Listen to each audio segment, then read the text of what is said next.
Assalamualaikum warahmatullahi wabarakatuh. Saya Dewi Naila Hidayah. Di sini saya akan mempresentasikan dan menjelaskan hasil diskusi Project 2 dari kelompok 2, yaitu tentang analisis kestabilan keefektifan penggunaan masker terhadap COVID-19.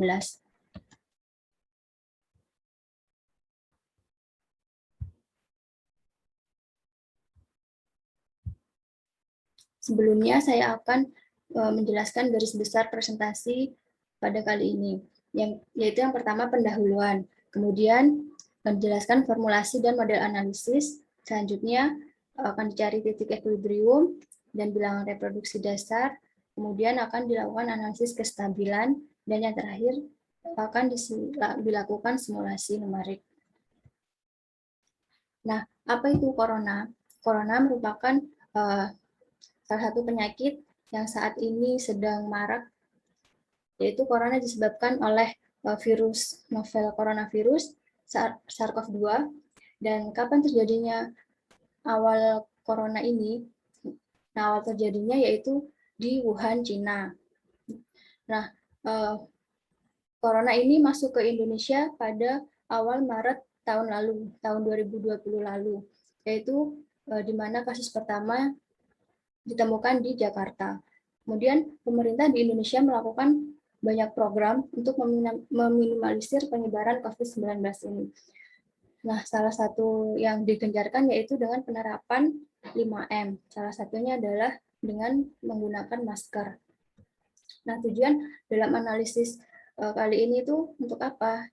Tujuannya yaitu untuk menganalisis kestabilan keefektifan penggunaan masker dalam penyebaran COVID-19. Nah, berikut formulasi dan analisis model. Asumsi-asumsi modelnya yang pertama yaitu penyakit fatal. Artinya penyakit COVID-19 ini menimbulkan kematian. Kemudian populasi tertutup, yaitu tidak ada migrasi yang masuk atau keluar, tidak ada kelahiran dan tidak ada kematian.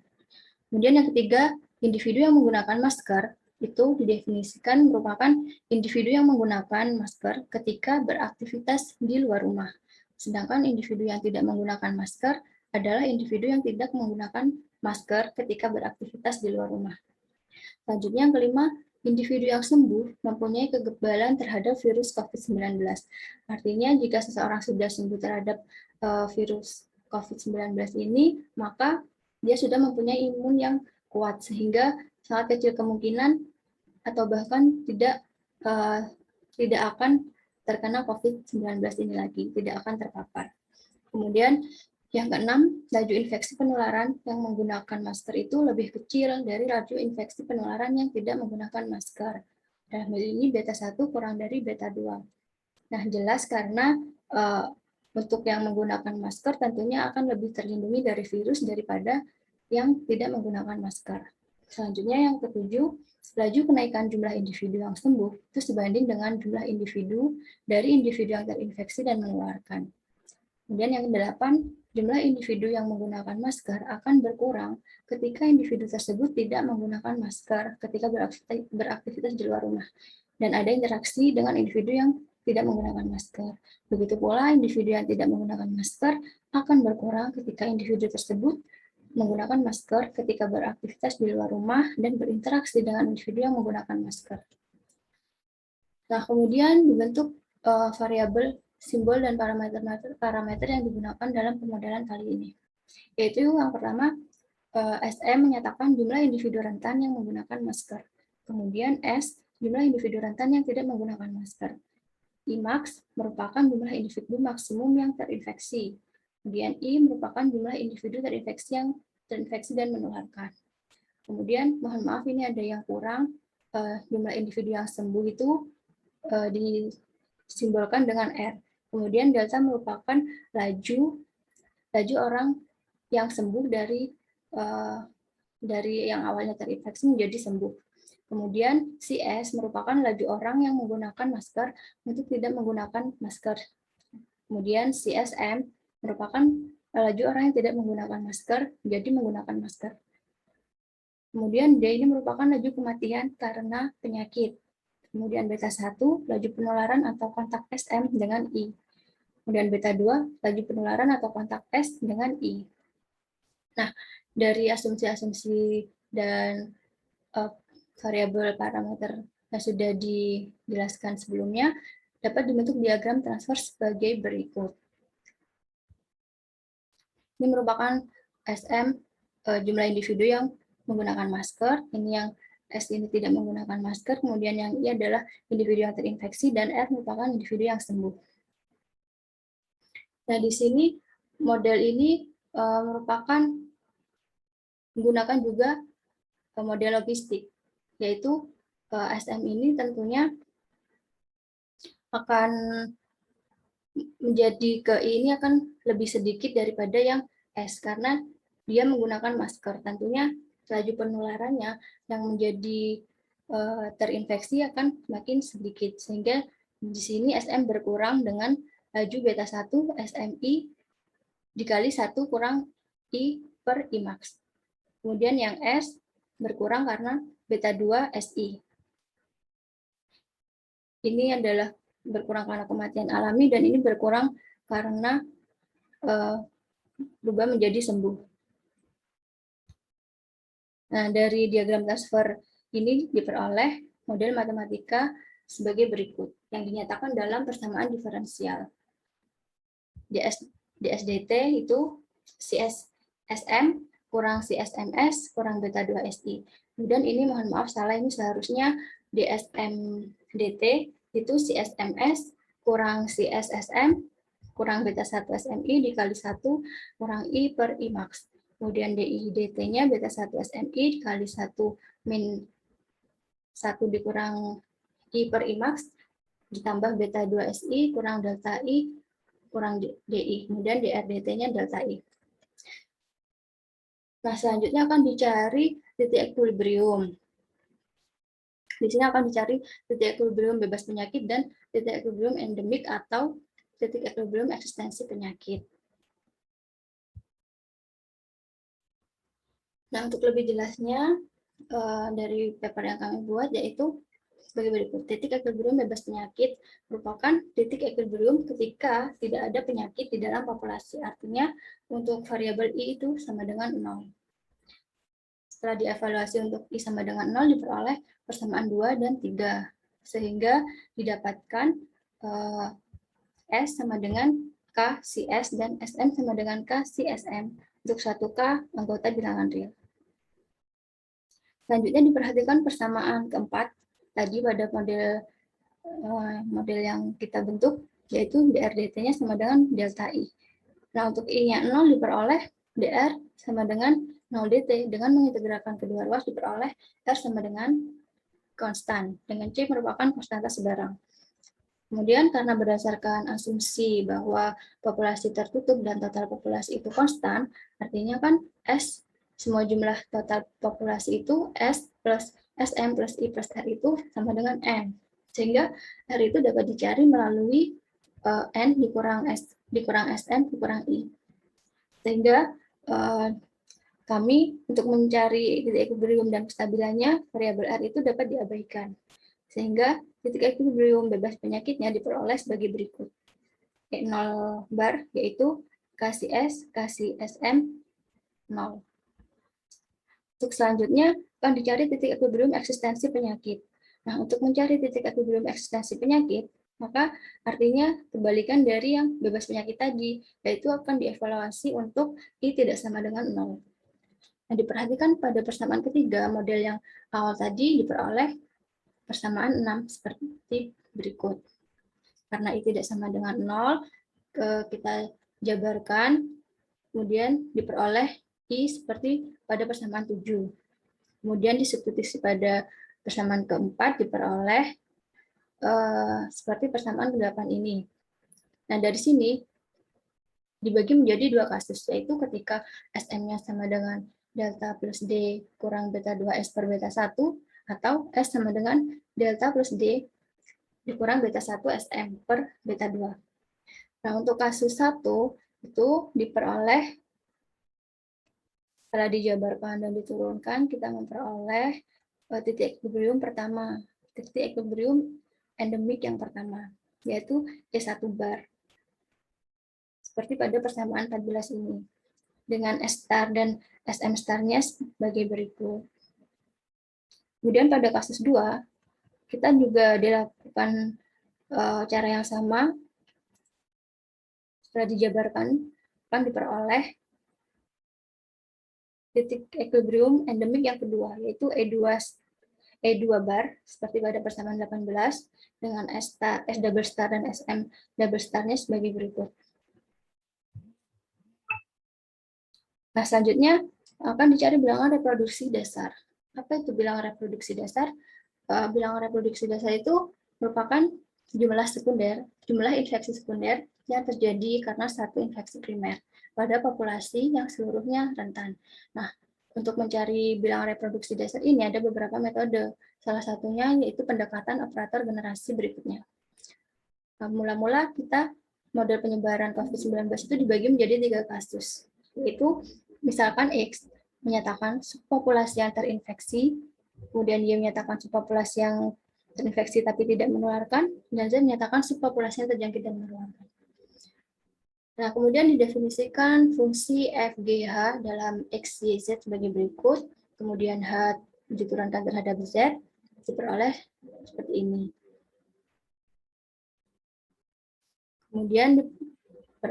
Kemudian dari sini dipilih M dan D-nya seperti ini. Dari D sama dengan delta plus D, maka diperoleh D inverse-nya adalah 1 per delta plus D. Sehingga diperoleh bilangan reproduksi dasarnya yaitu M dikali D inverse. Sehingga RO-nya menjadi K dikali beta 1 CSM plus beta 2 CS per delta plus D untuk suatu K elemen bilangan real. Nah, selanjutnya kita akan menganalisis kestabilan titik equilibrium. Sebelumnya untuk menganalisis kestabilan titik equilibrium, maka akan dibentuk matriks Jacobian, yaitu dengan dimisalkan F1-nya ds per dt, F2 dsm per dt, F3-nya di per dt, maka jika diturunkan parsial akan menjadi matriks Jacobian seperti pada matriks persamaan 20 ini. Nah, untuk titik equilibrium bebas penyakit, yaitu E0 bar, maka sifat kestabilannya dicari dengan mensubstitusikan titik E0 bar itu ke persamaan 20 tadi, matriks Jacobiannya. Sehingga diperoleh matriks Jacobian di sekitar titik equilibrium bebas penyakit E0 bar ini adalah seperti ini. Kemudian untuk memudahkan penulisan, misalkan A1 sama dengan A4 ini sama dengan CSM. Kemudian A2 sama dengan A5 ini CS, A3-nya beta 2 K CS, kemudian A6-nya beta 1 K CSM, dan A7-nya beta 1 K CSM plus beta 2 K CS kurang delta kurang D. Sehingga matriks Jacobian di sekitar titik equilibrium E0 bar itu dapat disederhanakan menjadi seperti ini. Nah, dari sini akan dicari nilai eigen dengan membentuk persamaan karakteristiknya, yaitu determinan lambda I min Jacobian di sekitar titik equilibrium E0 bar sama dengan 0. Dari sini dijabarkan kita peroleh persamaan karakteristik seperti pada persamaan 21. Dari sini diperoleh lambda satunya yaitu A7. Nah, karena kita ketahui R0-nya itu seperti ini tadi, dan untuk kondisi R0 kurang dari 1, maka didapatkan bentuk seperti ini. Dapat kita lihat bahwa pada persamaan 22 itu, karena A7 tadi sama dengan ini, berarti A7 kurang dari 0. Sehingga untuk lambda satunya diperoleh bernilai negatif. Nah, kemudian dari persamaan karakteristik yang lainnya, kita dapat menemukan lambda 2 dan lambda 3. Nah, karena A1 sama dengan A4 dan A2 sama dengan A5, maka diperoleh persamaan karakteristiknya seperti ini. Sehingga diperoleh lambda 2-nya itu sama dengan negatif A1 plus A5. dan lambda 3-nya sama dengan 0. Nah, karena A1 ini positif dan karena A1 positif dan A5 positif, maka lambda 2-nya itu bernilai negatif. Sehingga diperoleh nilai lambda 1 dan lambda 2-nya itu negatif. Tetapi lambda 3-nya itu sama dengan 0. Sehingga dari kondisi ini dapat disimpulkan bahwa untuk titik ekuilibrium E0 bar itu merupakan titik ekuilibrium non-hiperbolik. Nah, berdasarkan definisi titik ekuilibrium hiperbolik, kita tahu bahwa jika ada nilai eigen bernilai 0, maka tidak dapat dilakukan analisis menggunakan linearisasi. Nah, berakibat dinamika sistem linier model SSMI itu tidak dapat menggambarkan dinamika sistem. Kemudian berdasarkan uraian tadi, diperoleh teorema berikut, yaitu diberikan R0 sama dengan seperti ini, dan titik ekuilibrium bebas penyakit E0 bar. Kemudian teoremanya adalah yang pertama, jika R0-nya kurang dari 1, maka titik ekuilibrium atau titik kesetimbangan E0 barnya itu stabil asimptotik lokal. Sedangkan jika R0-nya itu positif atau lebih dari 0, maka titik ekuilibriumnya E0 bar tidak stabil.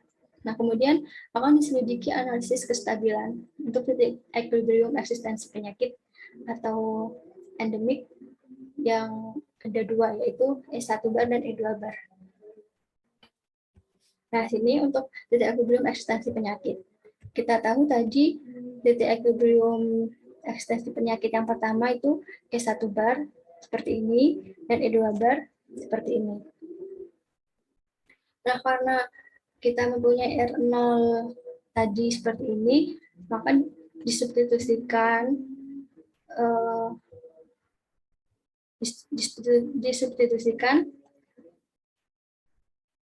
menjadi nilai yang baru dari S star, SM star, I star, S double star, SM double star, dan I double star sebagai berikut.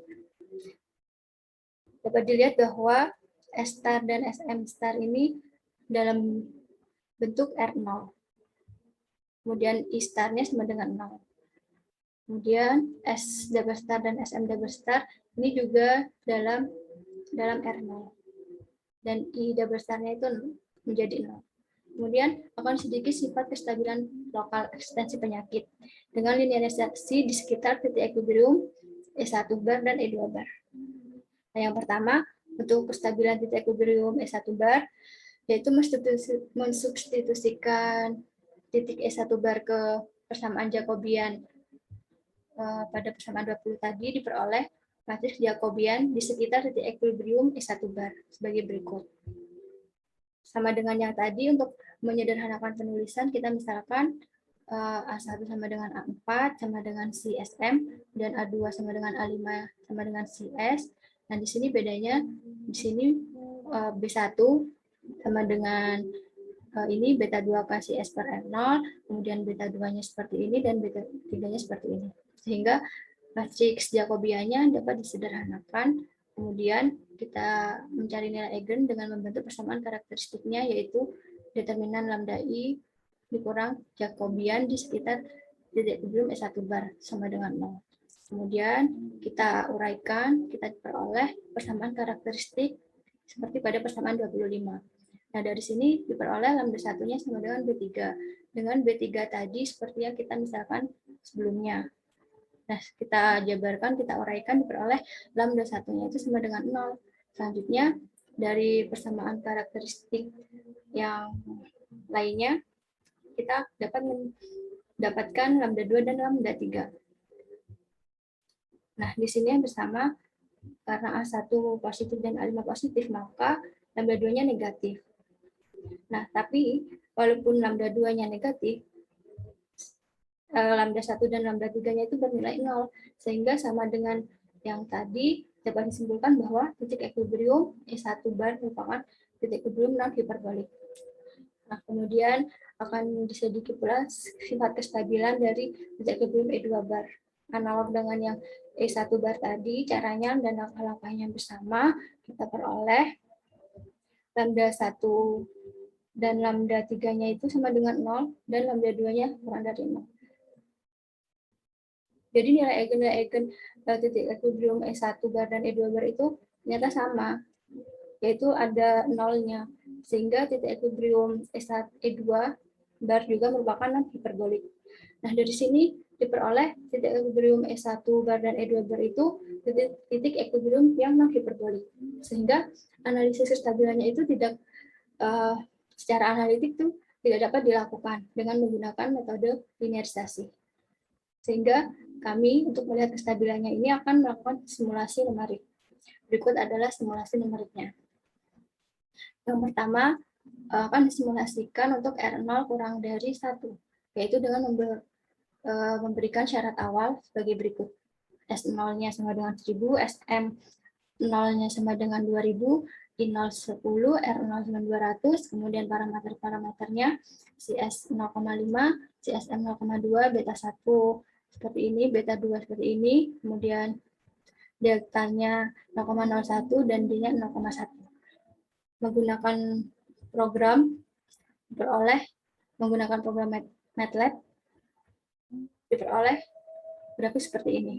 Nah, dapat dilihat bahwa untuk populasi kelas rentan yang menggunakan masker yaitu warna biru dan populasi rentan tidak pakai masker yaitu warna merah, mereka akan turun terus. Nah, ini disebabkan karena populasi penyebaran COVID-nya itu konstan. Artinya tidak terdapat kelahiran dan rekrutmen.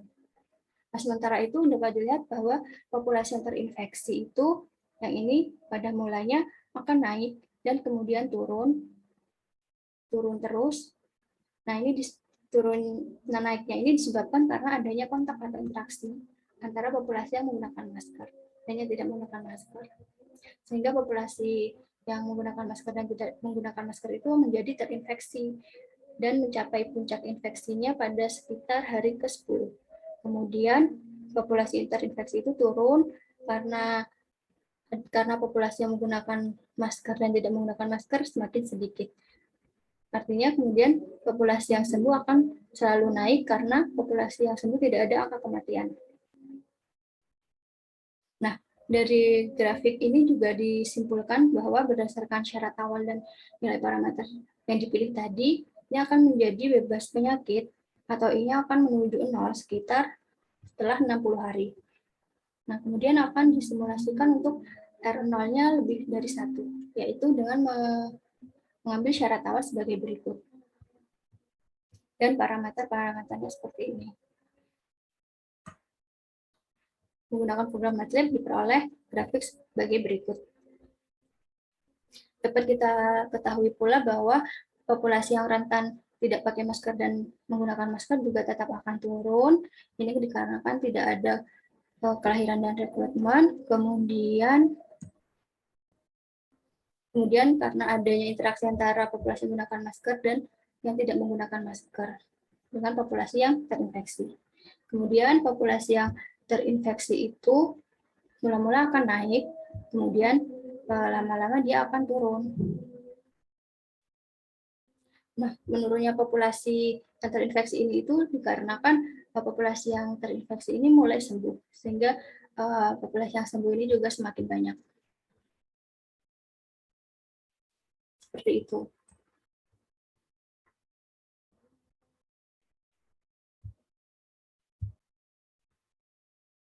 Nah, kembali pada slide yang tadi, ini berarti titik ekuilibrium bebas penyakitnya sebagai berikut, yang sudah saya jelaskan melalui paper tadi. Kemudian untuk titik ekuilibrium eksistensi penyakit ada 2, yaitu E1 bar sebagai berikut, dan E2 barnya seperti ini. Nah, kemudian bilangan reproduksi dasar juga sudah saya jelaskan. Seperti ini, beroleh bilangan reproduksi dasarnya adalah ini. Kemudian analisis kestabilan titik ekuilibrium untuk bebas penyakitnya kita peroleh terdapat nilai eigen yang 0, berarti titik ekuilibrium E0 bar itu non-hiperbolik dan tidak dapat menggunakan dinamika sistem. Sehingga diperoleh teorema seperti ini tadi. Kemudian titik ekuilibrium endemik atau eksistensi penyakit E1 bar itu diperoleh ini Dan E2 barnya juga beroleh seperti ini. Nah, ini simulasi yang tadi, kurang lebih interpretasi grafiknya sudah dijelaskan. Ini yang untuk R0 lebih dari 1, seperti itu.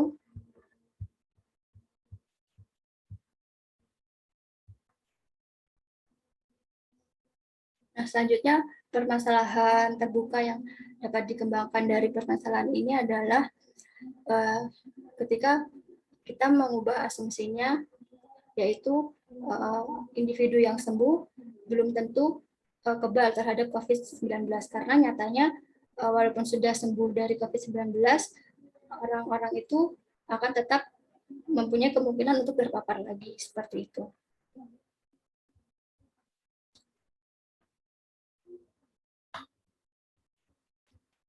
Kemudian dari hasil diskusi kami, dari hasilnya menunjukkan bahwa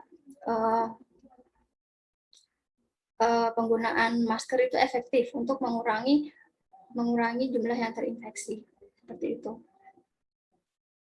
Dan pada R0 kurang dari 1 akan mengalami penurunan pada populasi yang menggunakan masker dan tidak menggunakan masker. Karena populasinya konstan, tidak ada kelahiran dan rekrutmen. Kemudian populasi terinfeksi akan naik, kemudian turun karena adanya kontak atau interaksi antar populasi yang menggunakan masker dan tidak, sehingga populasinya itu akan menjadi semakin sedikit. Kemudian populasi yang sembuh selalu naik karena tidak ada angka kematian alami. Nah, kemudian pada R0 lebih dari 1, populasi yang menggunakan masker dan tidak akan terus menurun juga karena adanya kontak antar populasi menggunakan masker dan populasi tidak menggunakan masker dengan populasi terinfeksi. Kemudian populasi terinfeksi akan naik, kemudian turun, dan menurunnya itu disebabkan karena populasi yang terinfeksi mulai sembuh dari COVID-19. Kurang lebih demikian penjelasan dari saya, kurang lebihnya mohon maaf bila ada salah kata. Wassalamualaikum warahmatullahi wabarakatuh.